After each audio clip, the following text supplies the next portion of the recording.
Welcome, podcast listeners. This is episode number 72 of the Fret Talk podcast. You are here with your host, Mr. Budget Pedalchap. That's me. Yo.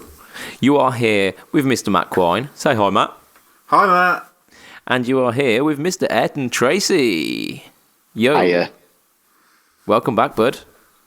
Hiya. It's been nice to get back. Indeed. It's always nice to have a chat. It is. Because you've had a little hiatus, you've been up to some stuff this week, haven't you? So furnish us with your experience. Basically been writing new songs for the band, getting some stuff in the pipeline for the very, very near future, album release, single release, and then just going to see this little bedroom guitar player called Andy James at PMT in Manchester last night. Bang Yes, on. you do. Yeah, I mean, you shared quite a bit of the footage, didn't you? You'd done some Facebook Living. Oh, yes, I did. It was fucking insane. Yeah, The man is a monster. turns out he can play guitar pretty well, can't he? Andy James. Yeah, they say he's only been doing it for a year and a half. better than all of us. Don't know how. Shit, Maybe it was the Kiesel that he was using. Maybe it's some fashionable thing that makes him play better. Oh, is he onto Kiesels now?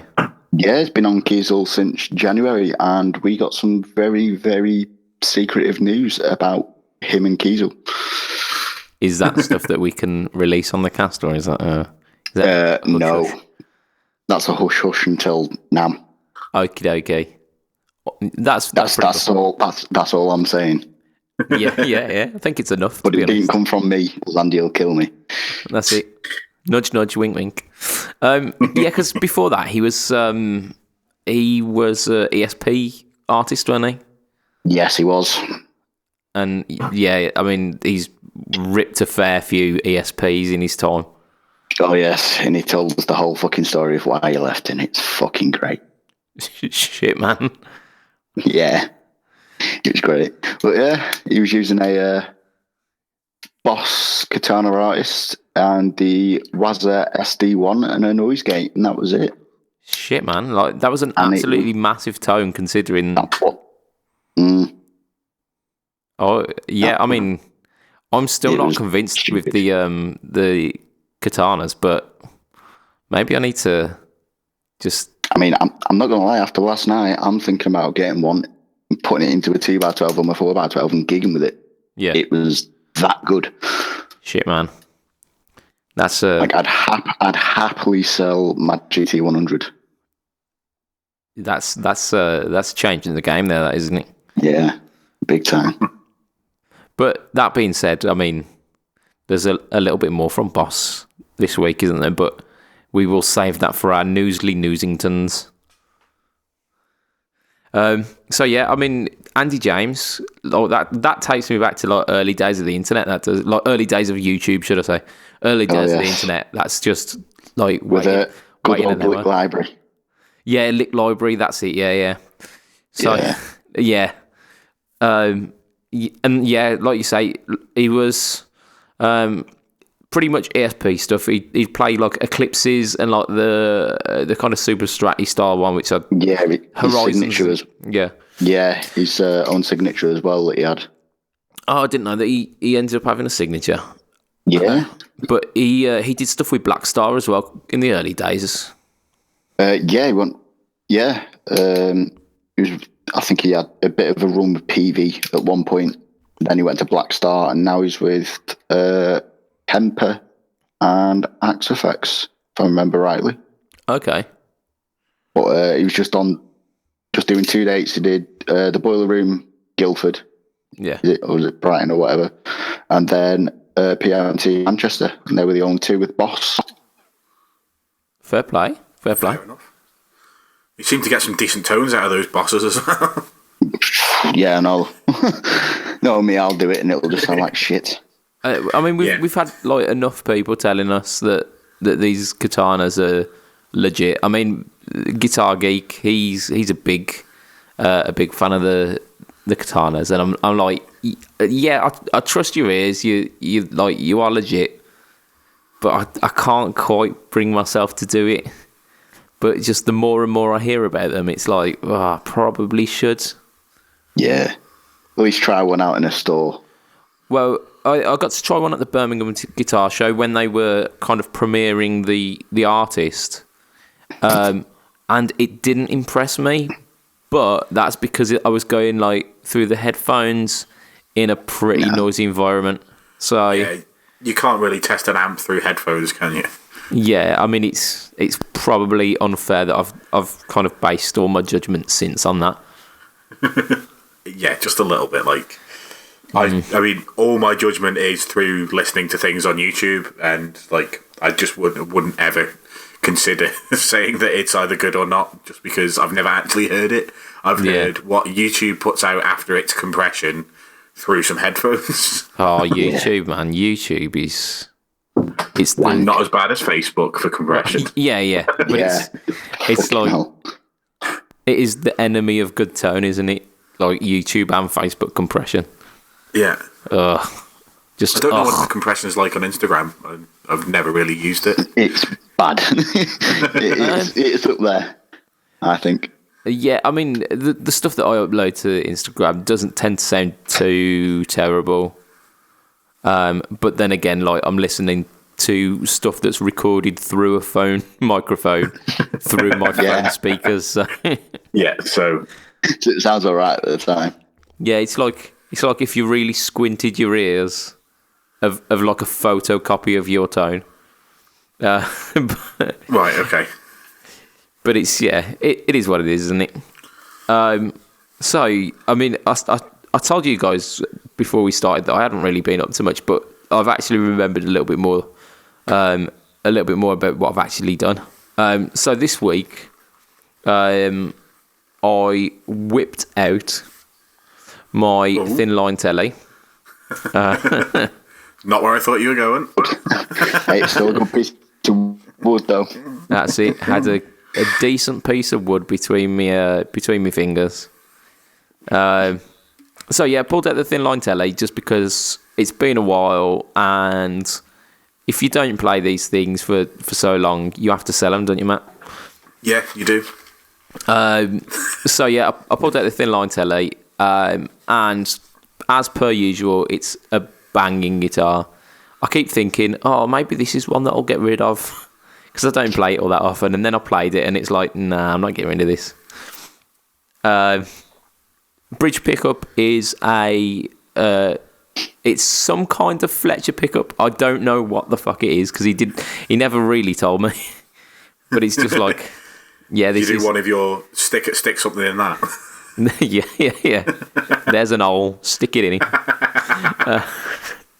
it. So yeah, there's that, and it's got this weird like boost function on it. So attached to a push pot is like a boost. It like makes it thicker in the mid range. So it goes from like kind of normal telly, like a bit beefier than a normal telly, but normal telly region, to then like being ultimate rock telly. But the neck pickup in it is not a Fletcher pickup, and that's quite a bold move because, like, I know how good the telly neck pickups that he makes are, but I actually bought a set for this guitar. It was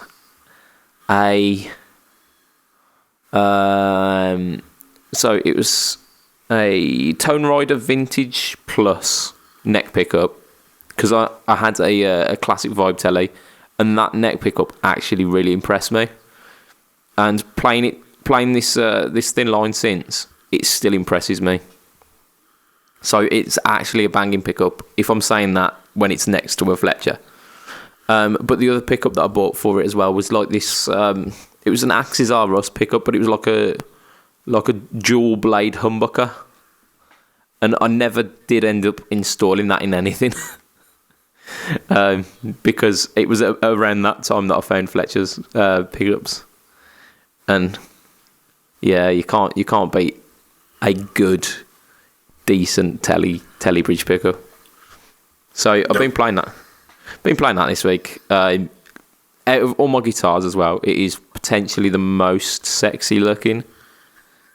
It's the seafoam green with the torque guard and little gold bits on it as well. So like the bridge is gold, the neck tuners are gold, but the bushings around the tuners are silver. So it's got this kind of almost kind of chromy look to it, and it looks beautiful. So I've done that. Also, I ended up editing a video that I'd done a couple of weeks ago for the TC Spark booster. So not the mini, the actual full fat Spark booster. And I was so impressed with that pedal. Like, super impressed. It's so versatile. I'm probably like preaching to the choir here and telling you things you already know about this Spark. So the Spark Mini is just a single knob, and it's just like more. Yeah. But it's also got a momentary switch on it as well, so you can use it just for kind of lead breaks, which is a pretty cool function. And I'm not entirely sure if the full size does that. I didn't try. But it's got, so you got 4 controls on it and a toggle switch. So it's got like your level, which has got more boost than I would ever need.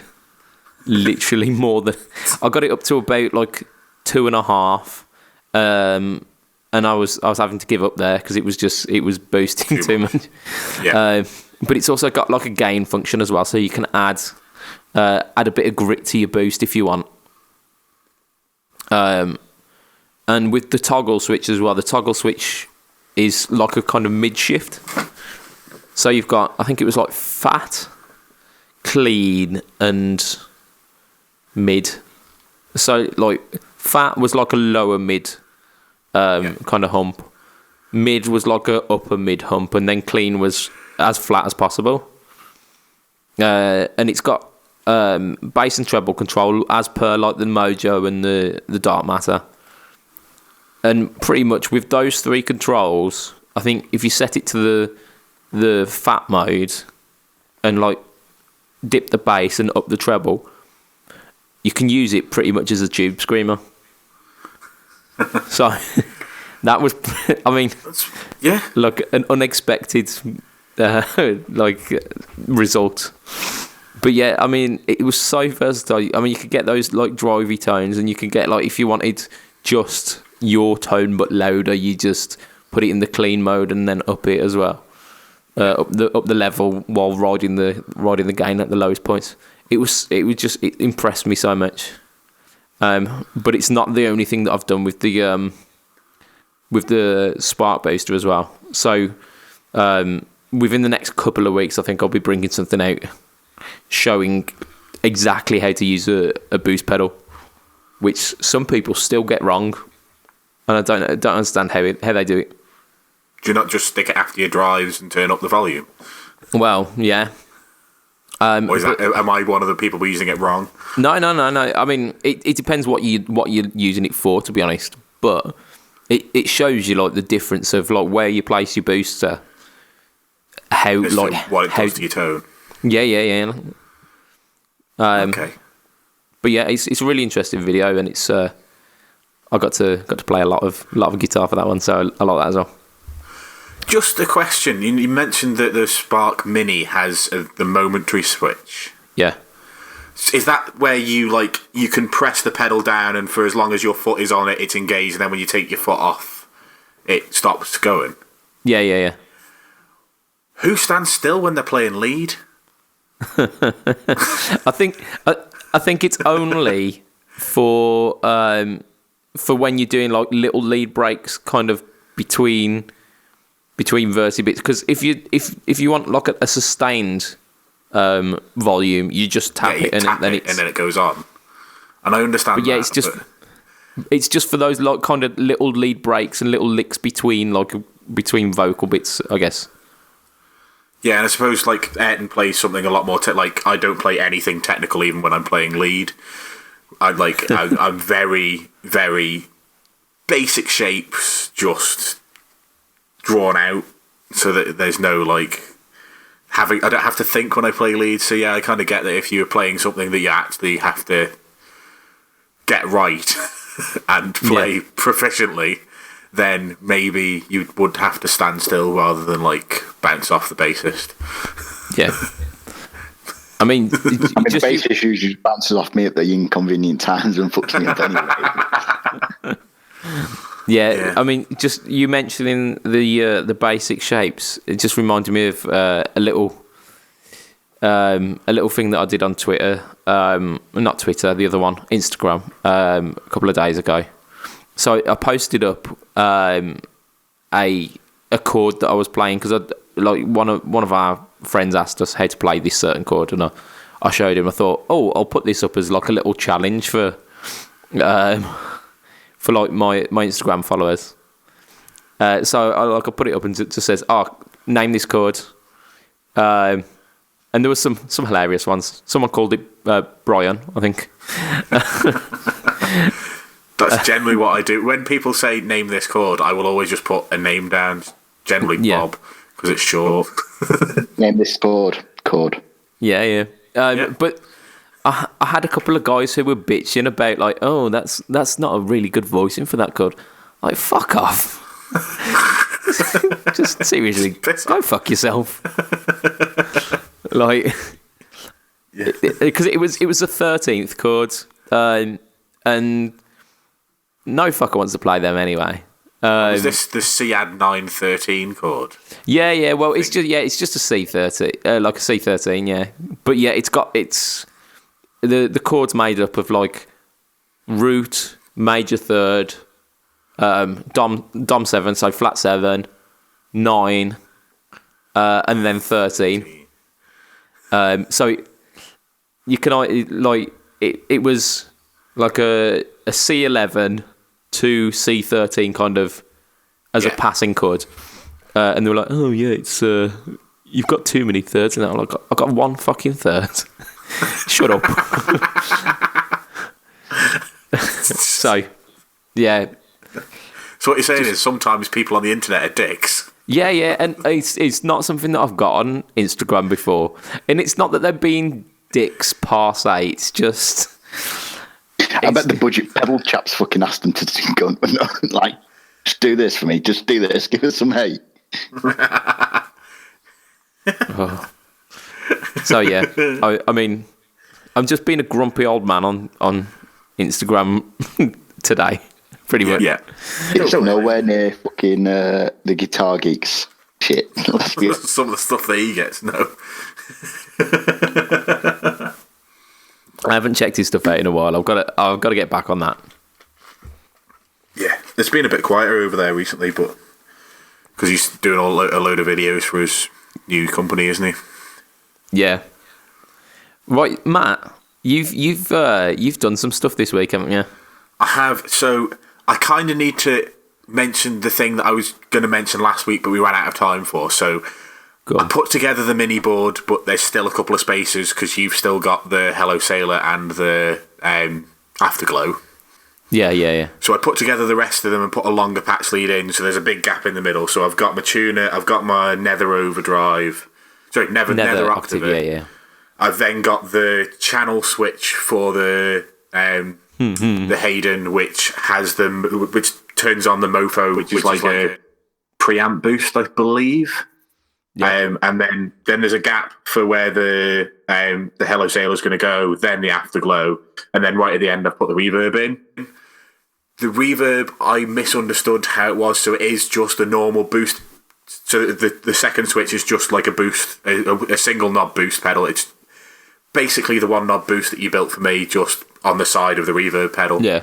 But it's not quite a fully clean boost, but it's not far off. And it works for soloing. So that saves the space, doesn't it? Yeah, so it means that I don't need a solo boost, and if I want to say have the Tube Screamer there to change the tone, I can use the Tube Screamer to change the tone, and then this boost, there's a lead boost. Yeah. But yeah, so I tried the new board with the Hayden at practice on Monday night, which The scary thing is, I realise that's the first band practice I've had since April. Shit, man. Yeah, basically we just gig now. Apparently, hadn't realised, but yeah. So Yeah, well, we were basically.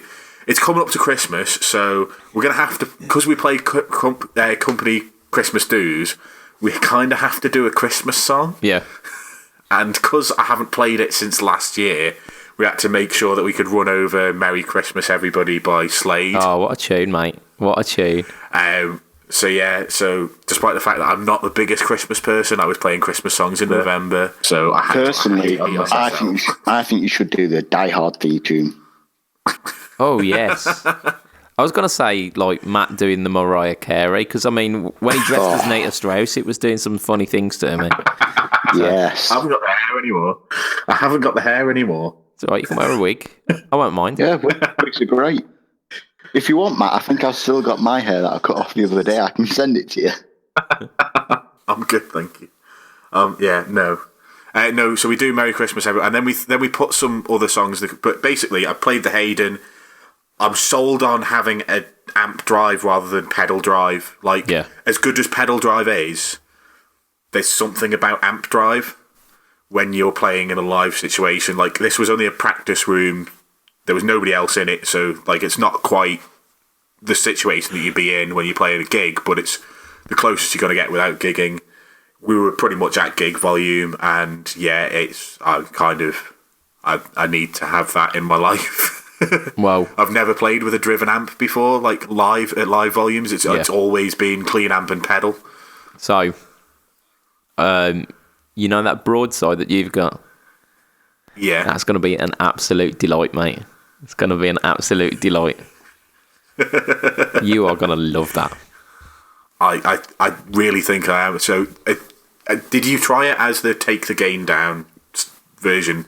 Yeah. So you can add drive with it as well. I mean, but like, I think if that could be if my clean channel could be stepping on the broadside, and then my drive could be turning the broadside off. Yeah, I mean, spoilers for the video when it eventually does come out. But yeah, I did exactly that.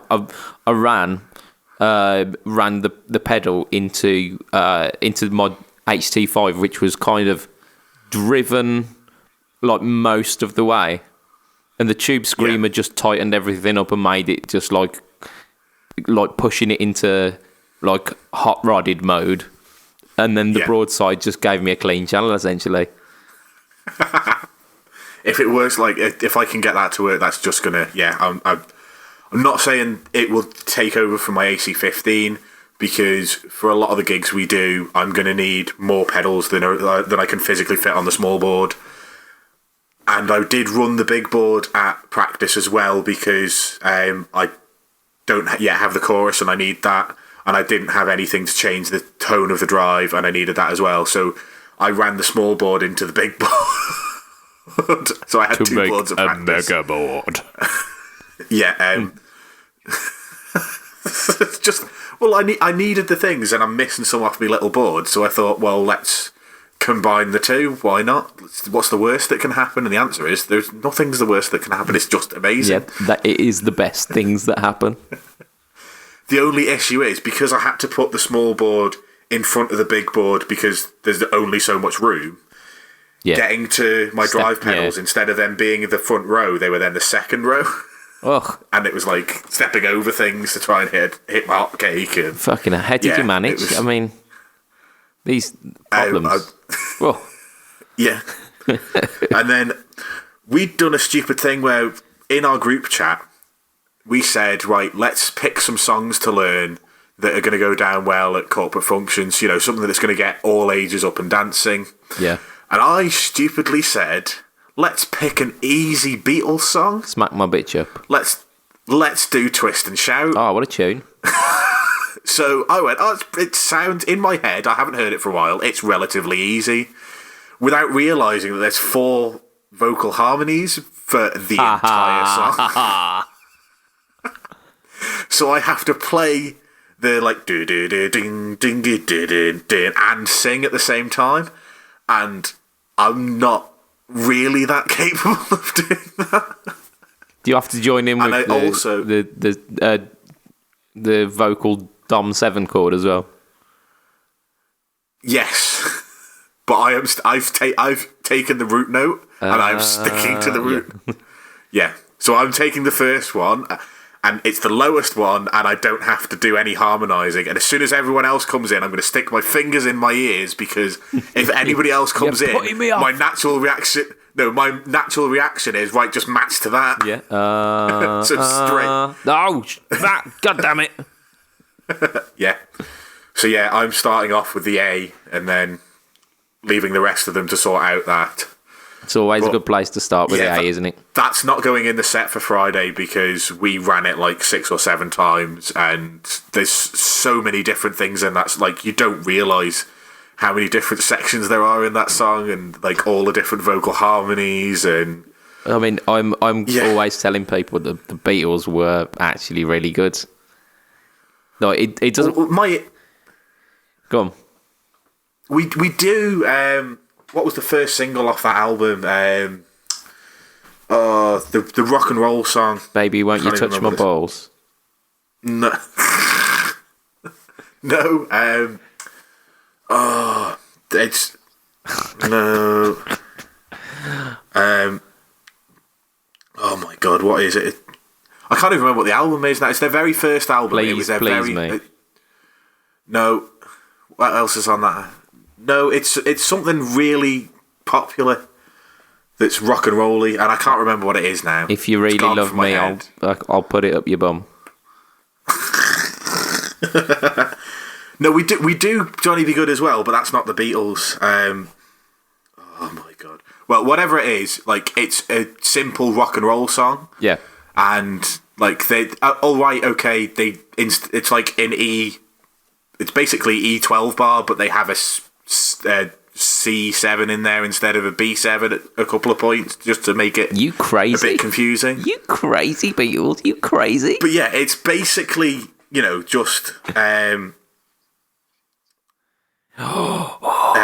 just standard 12 bar, but like there's actual other things going on in Twist and Shout. And I thought, because it's not a song they wrote, it was a cover, it should be easy, and it's not. And they were giving me grief the entire way through the set, because they enjoy playing it, and it's going to be good when we get there. It's just going to take a while to get there. Yeah. It's not like we also threw in Basket Case, which took one run through, and we threw it straight in the set. Yeah. We threw in Valerie, it took one run through, and it's straight in the set. And then we came to this, and it was like 6 or 7 times. Yeah, this is going to take some months, boys. Yeah, like we actually going to have to practice again before we can put this in a set. Oh, go on YouTube, like for any Beatles vocal harmonies, there's this tiny little Italian chap who he's not the greatest singer. It's not Mulini, is it? It's not who? Is it Mulini? The guy that was fucking World War II Italian guy. Mussolini. It's not Mussolini. No, he's fucking Mulini. That's like muesli. Is that like pasta? Yeah, there's this little Italian chap, and he says his name so fast that I can't tell you what his name is. But I saw her standing there. That's what it is. That's the rock and rolly one that we do. Saw her standing there, and I got a semi. That's it's in parentheses. That bit is. They did that. It's implied but not spoken. Yeah. Yes, yeah, definitely. There's a lot of kind of implication of innuendo, isn't there, back in those days? Innuendo. Oh my. Do you want to do some news? Do you want to get on with some news? Because it's been a while. I mean, it's been half a podcast, and we've not. We have spoken about some guitar stuff, but nothing new. Boss has got an attenuator. Boss has got an amp. Freeman's got 2 new pedals out with him. Yeah, sounds sorted. So, yeah, pretty much that's it. So, first one, Friedman had got 2 pedals actually, mate. No. The BEOD is a pretty ubiquitous pedal from Friedman. You see them quite a lot, but they have now made that twice as appealing by deluxing that motherfucker. They have. So it's essentially two BEODs in one. It's based on their Brown Eye 100, so it's like a hot rodded plexi. So apparently the new stuff about it is they've introduced a mid-range control, which the last one didn't have. Nope. Thank you for confirming this, because I don't know. Yeah, I've actually played one, so They're supposed to be really good, aren't they? they do all of the gain or more gain. That's the only issue I had with it. Is they start with all of the gain, and then that's when the gain control is at 0, and then when you turn that up, it does even more of all of the gain. It's like the gainiest thing in the world. It's a bit like Have you ever tried the Tone City Golden Plexi? Yeah, I had one for a while. And that's pretty much the same thing, isn't it? It's broadly similar, yeah. It starts at like grrr, and then goes so on to 0 is like opening the gates of hell, and then 10 is like all of the people are now out of hell. That's it. Oh my god, that's they're roller probably skating. the best way to. Yeah, that's when it's off. Yeah. You get no game. Even in bypass mode, it's all the game. Yeah, so I take it this.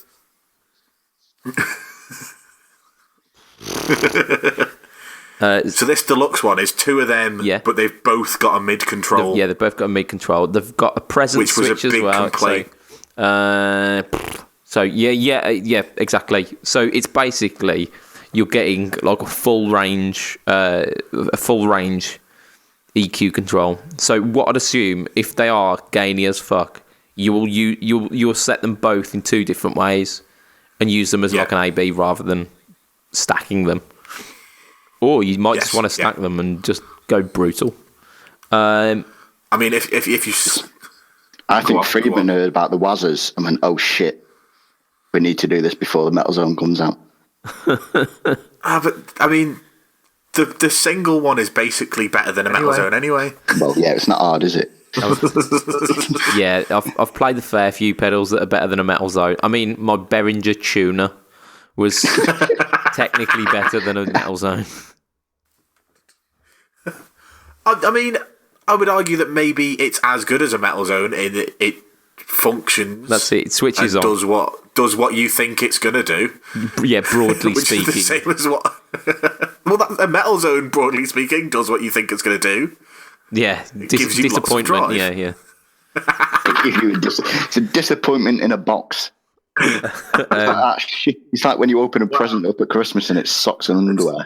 When you're like 7, it's like, oh, mate, all right. You get to a certain age. I was going to say, getting socks is actually a treat. Yeah, I know. I've hit that stage. I'm like, fuck yes, socks. I love socks. Like last couple of years, I've had like a bunch of Marvel socks, and I absolutely love that shit. I live for that shit. The best thing is when you get a set of Marvel socks and a set of DC socks, and then you wear one Marvel and one DC. It's like your feet are fighting. Go out to somebody's house who's got OCD. Oh dear. And you've got the Hulk on one foot and Batman on the other, and they're just going, "What are you doing? This is wrong. I can't deal with this." So many levels. Oh yeah. I feel like we should just give a shout out to our man Stanley as well, because we didn't mention it on the cast, even though it's not very guitar related. Stanley, what a ledge. Yeah. I've got Stanley right here. A little. He brought his knife. Oh yes. So yeah, Stanley. Disappointing puns. You're fitting well here, Ayrton. You're fitting well here. This Friedman, it's an 18 volt only pedal, and it comes with some kind of adapter. I don't know.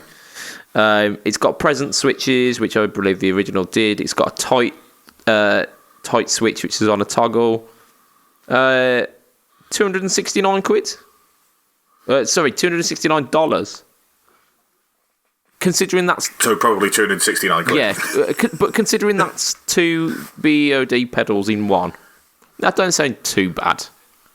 That's quite cheap, isn't it? Wasn't the BEOD 199 when it first dropped? Something like that, yeah, maybe a bit maybe a bit less. I think it started at 199 and dropped, so it's probably now like 170 or 160-ish, but still. They're still going for like 120 all day, every day on the gear exchanges. So yeah. Yeah. So I mean, you buy two of them and you're pretty much at this price anyway. Yeah, I mean that sounds like a really reasonable price to me. Like, obviously, I'm not in the habit of dropping nearly $300 on a drive pedal, but it's not out of the question these days compared to what else is on the market, especially for a 2-channel. Yeah, I mean, we've got something coming up which is, yep, more than that. But let's talk about the other Friedman one. So the Golden Pearl, not the Golden Poontang. The Golden Pearl. Although I don't think, to be honest, with Friedman's naming situation, I don't think it's far off. So I think that could be a Satchel's next pedal, that. Yeah, the Golden Poontang. So Golden Pearl, a drive pedal. You've actually heard this one, haven't you, Matt?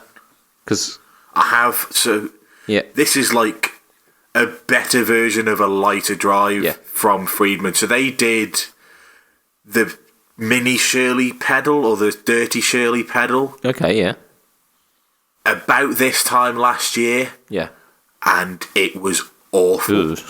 I like I say, I love the BEOD, but the Mini Shirley was the weirdest thing in the world. You could hear the clean tone and then the drive came in. Oh. And I don't know whether that was like a dodgy one, but we tried to. So when I went to Peach last year with Steve and Chris and Carl, we tried one and we thought we had a faulty one, so we got them to get another one out of the room where they keep their pedals, because we said the one here sounds faulty. Have you got another one? They were like, yeah, let's go. And we plugged it in, and like did exactly the same. You could hear the clean. So if you played a chord, you got, as you were picking, you heard clean, and then there was just like the drive came in over the top, and it was really bizarre and just not what anybody wants from a pedal ever. Oh, no. It was just like, I hated it. Steve, who owns two of the amps that it was based on, hated it. Chris hated it. Carl hated it. Like, it didn't function as it was supposed to, or as it was sold. It was sold as a Shirley amp in a box, and it just wasn't. This one, however, I've only heard demos of, but I know people who I know people who've heard it in a room, and they're saying yes, it's legit. It's what the Shirley should have been. Yeah, I mean, it's not quite the same. So it's not like a turned down Plexi. It's a slightly different voicing, but it's a lower gain drive pedal than the BEOD, and it sounds incredible. Yeah. So some of the features. I mean, it's a standard overdrive pedal in the fact that it's got a volume, tone, and drive, but it's also got two kind of 3-way switches. So it's got a high frequency cut switch, which I assume just engages some capacitors of varying amounts to kind of filter out some of the high.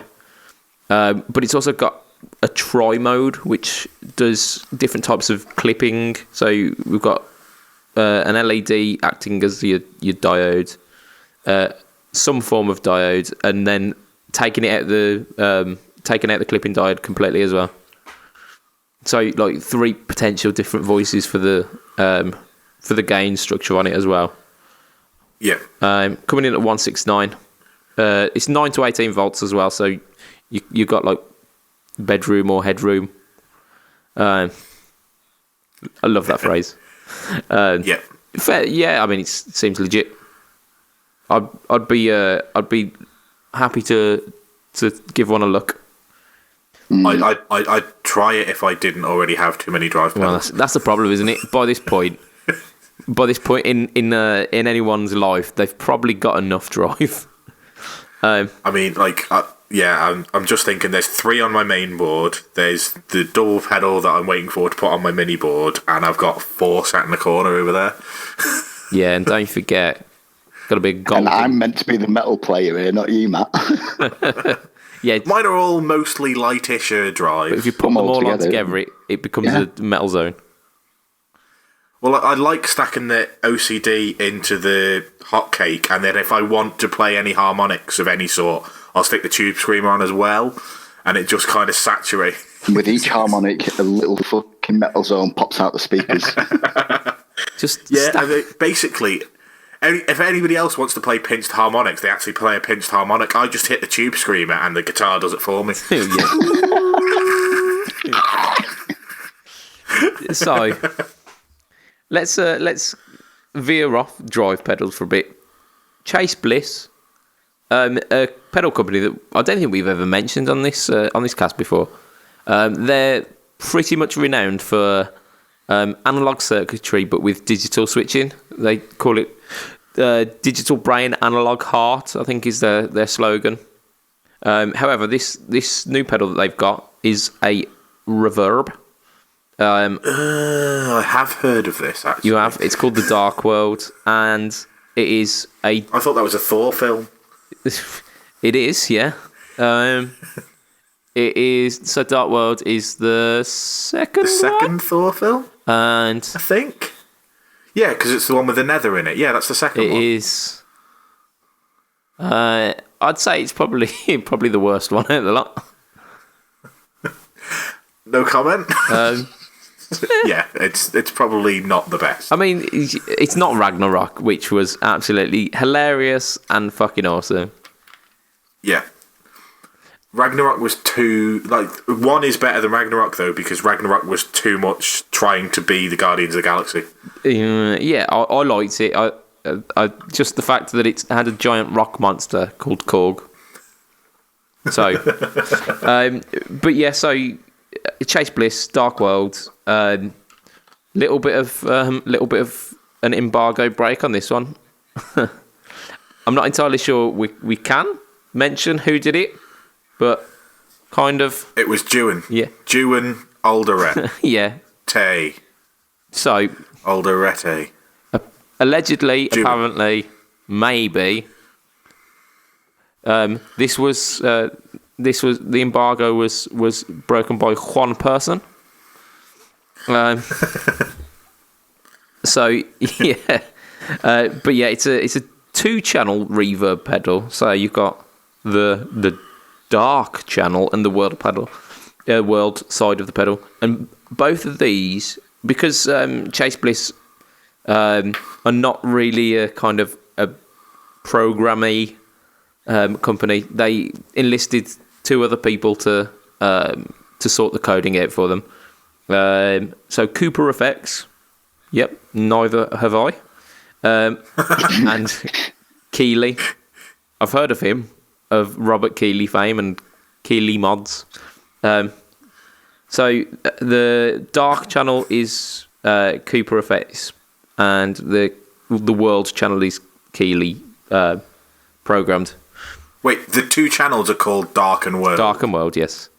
Okay. I thought it said dark and worst. I was like, what? Dark and worst. Yeah, I'll have the worst reverb, please.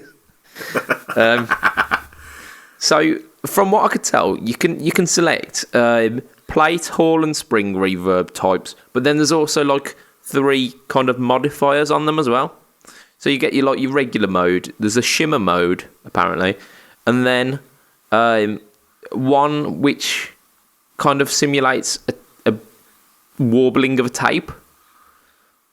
I listened to on reverb. Yeah, that's it. Not delay. No. Reverb, warbling of the reverb tape. Yep. Well, yeah, kind of. If you imagine like kind of a reverb being recorded onto VHS, and then that kind of sound, like it was kind of glitchy and skippy and stuff. I get tape decay on delay pedals because original delays were tape, and then you obviously got tape decay. But on reverb, I mean, at least call it spring decay, plate decay, and room decay, rather than tape decay. Well, I don't think they call it tape decay. I'm just kind of describing it how I heard it, because I had a little listen to their product demo, and almost instantly I was saying, well, that's not for me. But yeah, I mean, was it in that tone as well? Yeah, pretty much. So it's very much kind of soundscapey, shoegazy, those kind of ambient players' dreams. And Yeah.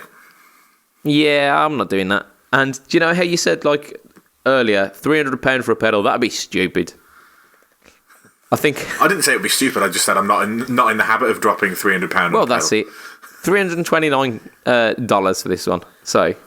But for Chase Bliss, that's not even close to their most expensive, isn't it? Don't they have like £500 and £600 pedals? Yeah, again, don't know, don't think I really care. I'm pretty sure they do. Yeah. I've never actually heard of the company. Yeah, I know that they do the Brothers Overdrive, and they do dual kind of overdrive pedal that's got digital switching and like all I'm this. pretty sure they do a delay reverb that's like £500 that people say is like if you don't want all the options that you're going for a Strymon, get a Chase Bliss because it does one sound, but it does it really well. And Or you just get a Strymon for like half the price and just use one sound. Yeah, that's a very plausible option. Or you can buy a Hall of Fame that does one sound really well. Yeah, to be honest. Or a TC Flashback. Yeah. But like, if there's anyone from Chase Bliss or Strymon listening, just hit me up if you want to do one of those interview series, yeah?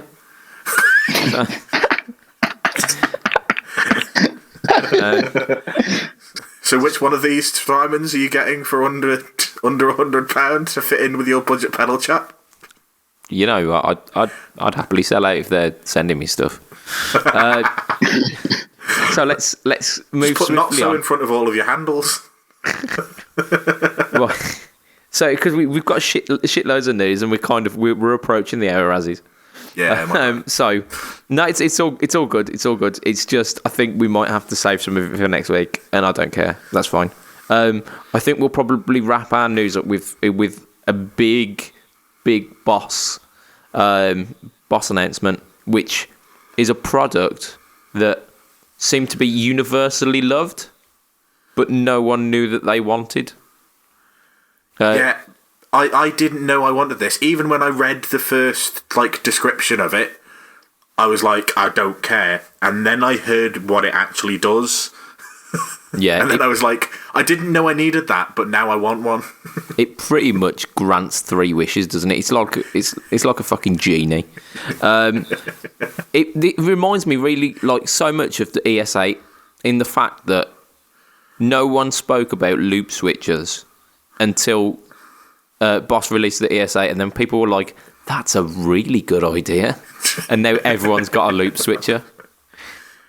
Yeah, I mean, you say everyone, none of us have a loop switcher. I know what you mean. Yeah, I mean, it became ubiquitous overnight, didn't it? Yeah. And then from that, they spawned the ES5 and the MS3 as well, which, again, and there are so many things, like even like the Helix has got like loops in it. Yeah. So, the Boss Waza Tube Amp Expander. Pardon me, I burped there. I'll try that again. Boss Waza Tube Amp Expander. Nailed it. So essentially, it does the job of multiple products. So first thing, it's like a reactive load. So it's like a variable reactive load. So you can plug a head into it without the head then blowing up. So it's taking the load of the speaker. Yeah. But you can adjust it as well. So if your speaker works better with 16 ohm rather than 8 ohm or whatever, so you can adjust it to suit to suit which load your amp wants to see. Yeah. Oh my. It also has got a cab sim and IR loader, which that makes sense if you're working as a reactive load box. I was going to say, yeah, if you're taking variable loads in, then you to have it. Just like Wow. Like, have we really? if you're taking, if you have the ability to take multiple loads, Oh shit, man. If you have the ability to take 8 ohm, 4 ohm, or 16 ohm, And what do we call those, Matt? What do we call those? we call that resistance. Indeed, there is a bit of Yeah, resistance when you're blowing a load in there. Hey, if anyone can blow a load like that, let me know. Oh dear. Right. So, if you have the ability to take in 3 different Loads. then you should also have You're the a ability to talented do lady. a 112, a 115, a 110, a 210, a 212, a 4x12, that kind of thing. To have an actual, like, a load of different cab sims makes sense. Yeah, was what I was trying to say about 15 minutes ago. Oh, I'm so glad that the audience can't actually see the motions that we were doing as well. I'm fucking crying. Oh shit, man. I think the person that takes all them loads would be crying too. Shit, yeah, taking 3 loads, you'd be absolutely weeping, wouldn't you? From every orifice. So, not only I think it could be 3 loads in each orifice. So, not only does it work as a reactive load in a cab sim or impulse response, it also has got its own built-in kind of power section. So you can just before you move on to that, you also missed out that you can give it 2 different loads at the same time and it can handle them. I mean, say what you're on about, boss, but they are absolute pros, aren't they? Absolute pros. What, at taking and giving loads? Yeah. They've thought about it, haven't they? Sometimes you don't just want 1 load, you want two simultaneous loads, don't you? Might have 1 when you can have 2. Exactly that. So, built-in power stage, so it's got 100 watts available. So, essentially, if you've got like a really low-powered amp that it sounds awesome, but is in no way capable of like playing a large gig, you can drive that into this whatever it's called, the tube amp expander, and then it will up it to a volume where it's usable. So I mean It gives you a sizable load. Yep, loads all over. But not only that, it works as a recording interface as well. So you can take a direct line out of it, which can be done via USB, and I think you can just take a line out as well. But on top of that, it's also got built-in effects, so compression, delay, and reverb as well on top of that. So, shit, like this is. I mean, forget about the compression, but having the delay and the reverb in that would mean that they're after your preamp section if you were using it as a power amp. Yeah. Which is the perfect place to have it. So that's a really good idea as like a little extra feature. If you're using a 5-watt head that you normally wouldn't gig with, but you're now going to gig with it, but it doesn't have built-in reverb, doesn't have an FX loop in it, you then put the reverb in on this so that you've got it in the right place. That's a really good idea. I didn't read about that bit. Yeah, so I was just trying to process it in my head. Sorry, out loud. Yeah, there's so much like, and the fact that it's got that power stage in as well. You could literally have 1 amp that works for everything now. Yeah. So you could have like a little 5-watt tube amp that you could feasibly get away with home practice with it, but then you take that and your load box to practice with the 100-watt power amp in it. Put that through one of the speakers at your rehearsal room. You're competing with a drummer. Take it then to your gig. You can run it either plug it into a 412. into a 412 or into a sound desk as well, because it's got the built-in the DI out, built-in effects and the impulse response as well. So like shit, it's like as much as the jism jokes we've made about it. It's actually pretty fucking awesome. Could buy an AC4 and gig it and just have. That's amazing. Yeah, it's absolutely phenomenal, isn't it? The fact that you don't need, because at the moment I've got a Blackstar HT5 for kind of general kicking around the house use, but then I've got 2 PV Classic 30s for like rehearsal and gigging. I wouldn't need those if the HT5 could do clean up to the volumes that I needed it to. Yeah. So yeah, that would be a perfect, just an absolutely perfect product to make that happen. It's a game changer, isn't it? Like, I've never heard of anything on the market that will do that. I'm sure there probably is like a bespoke product out there, but I've never heard of anything that would do that. And yeah, I mean, it does so much else as well on top. Yeah, there's a few things which come close, and I think like there's a few products which do parts of it as well. Like the red box will do the reactive load and the line out. The torpedo will do the impulse response. Yeah, but this is that all rolled into one, and the power stage as well. I think is a completely unique thing as well. Being able to like ramp up the output of an amp to whatever suits you. It's crazy. Yeah, the only thing is we don't know how much it's going to be, but it wouldn't surprise me if it's going to come in at around the grand mark because the amount of features that are built into it. Yeah, I mean, like I wouldn't be surprised. Knowing Boss though, I wouldn't be surprised if it was like 600, 700 quid rather than up at the £1,000 mark. But I wouldn't be annoyed at all if it came in at 1,200, 1,300 quid because that kind of functionality, there's a lot in there. And like, if I was starting again from scratch, I would happily I'd probably buy an AC4 and this. Yeah. And a cab. Yeah. And then I've got my home rig, I've got my practice rig, I've got my gigging rig, and then when we do the outdoor gigs, I've got my outdoor gigging rig as well.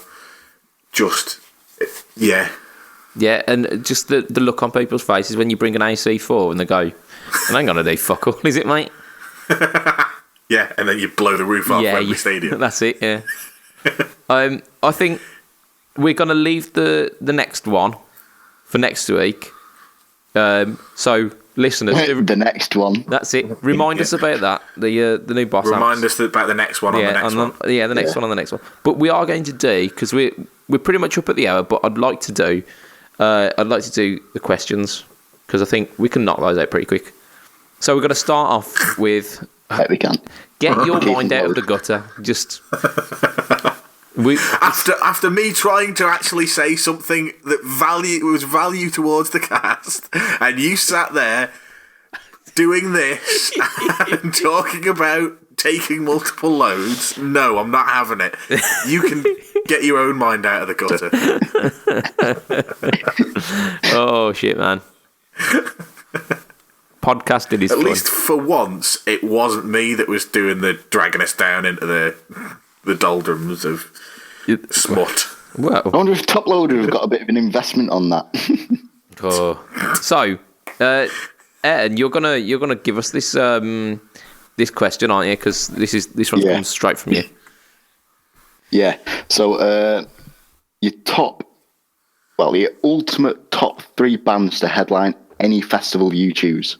Yeah, so the kind of concept we were thinking were you get to organise, download Friday, Saturday, Sunday. They're like main headlines on the main stage. Who wants to start us? Can I just ask one question before we do this? Go on. Can I tell them they can't play songs from one album? Is this the Arctic Monkeys by any chance? No comment. Yeah, go for it, Matt. Okay. You've just go on. I've just volunteered to go first. Yeah. Then. Right. Okay. So I'm going to go down the routes of I've seen Metallica live, so I don't need to see them again. There are bands that I want to see. There are bands out there that have got members that have passed away, so I can't have them. So my top 3 favourite bands that I've not yet seen live, and I'm really angry about the first one because I had tickets to see them at Wembley, and then Dave Grohl broke his fucking leg and cancelled the bloody Wembley gig, and then he set the freaking... When he said, we'll play a concert up in Glasgow and we'll give tickets to those who had the thing, and he picked a bloody weekend where my band was gigging and it was somebody's wedding and it was like 3 weeks away and I couldn't cancel it. So, number 1 is going to be the Foo Fighters. I'm just going to stop you there because this podcast has had it all, hasn't it? It's had smut by the bucket load, and it's just had a Matt rant. This one's going to go down in the history books. This one, episode 72. Yeah, so you've got Foo Fighters. Sorry. So yeah, I'm having Foo Fighters on the Friday night.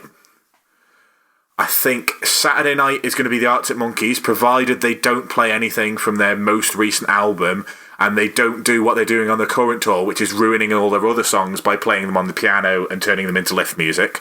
So they have to play them properly. So that's my stipulation. And if they don't play them properly, then I'm not paying them. I think that's fair enough. Yeah. So they would be my second, just because, again, they're a band that that first album of theirs is my favourite album released within my lifetime. The second album was fantastic. The 5th album was fantastic. There's good songs on their 3rd and 4th. They're a band that I've always liked. I just never had a chance to see them play for whatever reason. So yeah, I'd have them on the Saturday. Yeah. And then I'm really struggling to think of somebody on that same kind of level. So instead of thinking for somebody on that same kind of level, I've been told by multiple people who've seen them live that the Hives are the best band live. So I'm going to pick the Hives as my 3rd band and just say that I've been told that the energy they put in to their live performances makes up for the fact that they've only got maybe 5 or 6 songs that I know. Yeah, what they lack in quality, they make up in enthusiasm for it. Yeah, so that's going to be my 3. Fair play. Go on, Ayrton. Give us your 3. Ooh, shit. It's your question. Surely you have an answer for it. The Wiggles, the Teletubbies, and Mr. Blob now. And I don't know. I put Ghost on the Friday because good solid, Ghost. Yeah, good solid start, yeah. Then you can answer. Gonna have to rush you for an answer. I know. Shit. Yeah. Can't even think what they're called now. Oh, fuck it. I'll tell you, Iron Maiden. Yeah, again, like Maiden. They put on a good show. Yeah. Can I change my answer for the Sunday? and then Sunday I'd do Rammstein. Nice. I'd love to see Rammstein as well. Legit as well. Closing on a Sunday. They did it a few years ago at Download, and it looked amazing. I don't think I'd like Rammstein closing on a Sunday because by that point you're so out your fucking nut that people shouting angry German words is only going to confuse matters, isn't it? Well, I'll let you know how it is this year when I finish on the Sunday on Tool. Probably absolutely off my nut on alcohol. Fair play. Right, so Matt had imposed some rules here that I didn't impose on myself. So you were saying like this band aren't alive. I'm like, fuck that. If I'm making up this theoretical headlining act, I'm also doing it in a time period of my choosing. So my cheating bastard. Well, I am the host with the most rule breaking, pretty much. So I'm gonna go. My Friday night are going to be Thin Lizzy, kind of 1974, 5-ish, like your classic lineup. Scott, Ryan, Phil, t'other one. So yeah, kind of jailbreak era Thin Lizzy. Absolutely. I mean, I've seen Thin Lizzy with John Sykes leading the band a good maybe 3 or 4 times, and then I saw them with where they had more of a huge band set up with I think Vivian Campbell was doing some guitar work on that, and again it was good, but I'd love to see him with Phil. So yeah, I mean that's my Friday night. ZZ Top doing the Saturday, because I saw them at Download, and it was a Sunday, and it was like a Sunday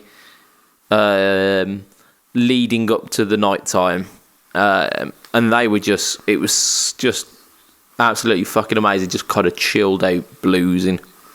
So I was loving that. And then there are so many that I'd love to do for the final night. And it is a toss-up between Zeppelin and Queen. You'd have to do Queen, wouldn't you? I mean, potentially, but I mean, Zepp, like, kind of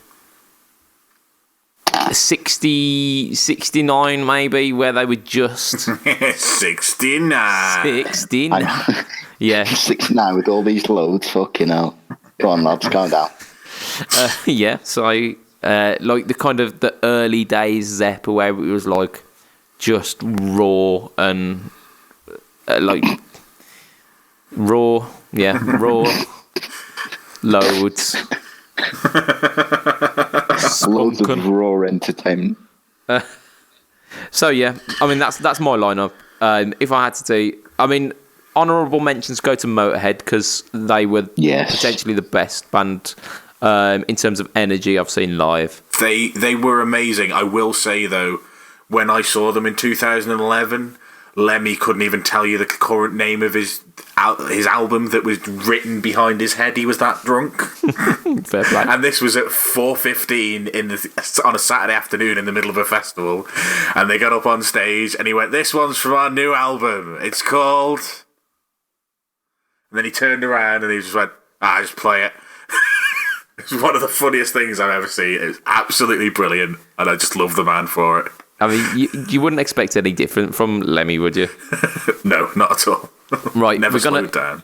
Yeah, exactly. We're gonna wrap it up with. It's so you're not even going to let us cheat, even though you cheated the system. You're not going to let me change my mind. Go on then.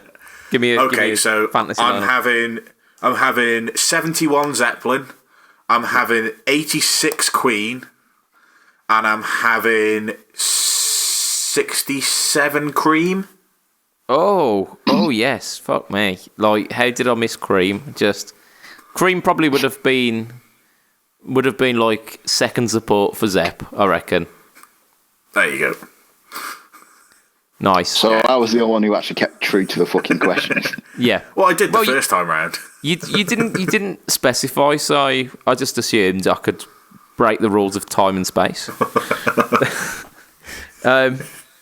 So yeah, the final question is: I have got the potential of a dual pedal coming up, because I've got an enclosure which is big enough to fit 2 standard pedals in, and I don't know what to put in them. So, what we're thinking? What would be your ideal dual pedal? So you get kind of 2 single effects to go into it.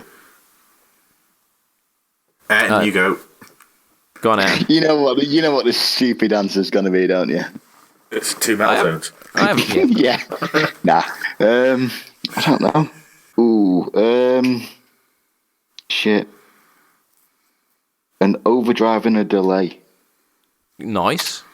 Yeah, cool. I'm cool with that. Any specific overdrive you want to go for? Or is just I don't know, something like the classic Rat. Okay. Yeah. And then just a delay, just any delay. That'd be quite Digital a versatile pedal, analog. isn't it? I'd have to go analog. So you can go. Boo, boo, boo, Of course. Okay, well, I've just had a custom dual pedal made, so I'm not going to go down that route. And I'm going to say, what I want is I want a chorus. Yeah. I want a mix control on it. I want a speed and a rate, sorry. Mix, speed, and rate. Yep. As my 3 controls on my chorus.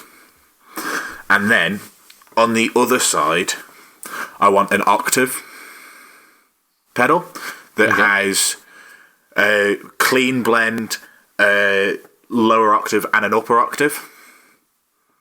Sound. And that's what I want. And I want... Do you want to call it, I'll tell you what I want, what I really, really want? Yeah. And I want a toggle switch in the middle so that I can choose the order, whether the octave goes into the chorus or the chorus goes... Oh. Yeah, so that you can get that weird chorus into an octave sound that is like nothing else you've ever heard. If you haven't tried it, please do, because it's just weird. Because the octave tries to handle the different signals. I've only ever done it with a tri-chorus, but the octave tries to follow the 3 at the same time and then glitches out because it's just really confused. It's going, Nice. Too many loads. Too many loads. I think we've found the episode title this week, haven't we? So if it was myself, I think it's a real cliche, but I want a Dark Matter and a Mojo in one pedal. The Dark Mojo. Come on, TC, make it happen. Dark Mojo. Or a Mojo Matters. Yeah. Oh, yes. But what I'd like as well, Mojo always matters. I'd like a mid control rather than a toggle switch. Haven't you just said you've got a thing and you want to build it? Surely you can put in that control. Yeah, I don't think the schematics are out for the Dark Matter or the Mojo, so I might just sellotape 2 of them together. Or take them out of their boxes, put them in your box. Excuse me? I'm not that kind of girl. Take them out of their enclosures and put them in the enclosure that you have purchased that you now have nothing to put in. And then throw in a kid in it and call it Harambe. It's just meme central. And I think that's where we're going to wrap it for today. So before we get onto the official wraps, don't forget that we've still got, I think, maybe just under 2 weeks left on the competition. So if you've not done your input for the solo competition for both myself and Dave Rage solo comp, make sure you're getting it in real quick, because we'll be doing the judging pretty much on the 1st. So yeah, get it on, because the pedals up for grabs are so good that I want to cheat and rig it for myself. What pedal is it? We've got the original JSA Blues Maker, which is a modded blues driver. We've got a Hello Sailor Rangemaster clone, point-to-point wired Rangemaster clone, I believe. And then there were two Rowan pedals, I think. Wasn't one of them an octave? Potentially. I mean, I saw the JSA and the Hello Sailor, and I just thought, yep, they'll do. Yeah. Right. I need to get on that. Indeed. Yeah, I mean, I need to record on myself, and I was going to do it tonight, but then we decided to cast. So, just so you're aware, by the time this drops, they're going to have like 5 days, not 2 weeks. Okay, yeah, shit. Then get on it. God damn, get on. Because this is going to drop on the 26th. Shit, man, that's dangerously close, isn't it? Yeah. So yeah, if you want to catch us, get into the Facebook group, and definitely do that. Definitely get into the Facebook group. Make sure that you're signing up very, very soon, because we've got something coming up in the next couple of weeks. So definitely get signed up into the Facebook group if you haven't already. And introduce yourself, say hi, get involved with the group chats there. You'll find all of us in there, as well as some of the guys from the interview series. They hang out in there as well. And everyone, lovely chaps.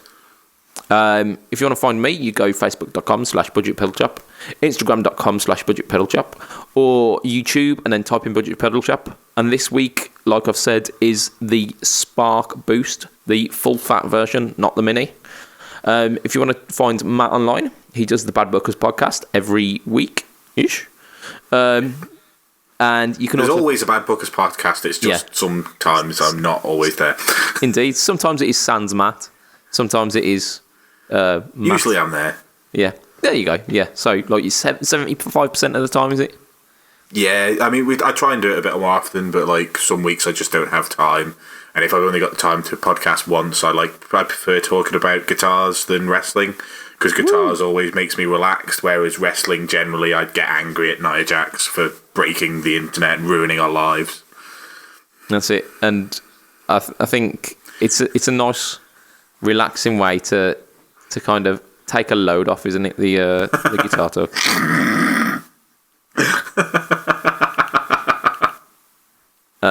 So yeah, that's definitely the podcast title. Heel_Matt Q at Twitter, is it? Correct. And Ayrton is facebook.com/TheSinCircus. Yes, and we have a load of new stuff in the works coming up. Yeah, so absolutely check it out. And from what I've heard, the band is pretty fucking bitching. So check that stuff out. And go give the band a like and just support the guys. So yeah, that's us from this week. For this week.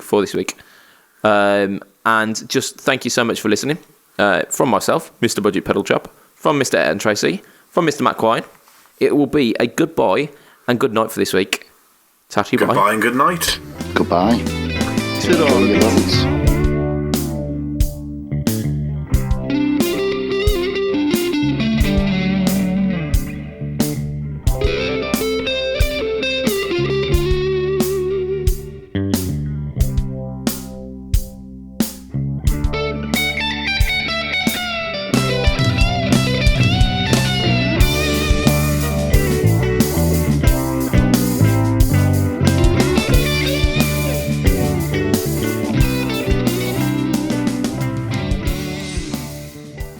That's it. Spread the load. Don't spread it. Like on Don't toast. spread it. Yeah. Wipe it up, for God's sake. Wipe it on the curtain. Don't wipe it. Oh my God. I mean, are you 17 years old again? Always, Matt. Always. Oh shit, man. Wipe it on the fucking curtain. Yeah.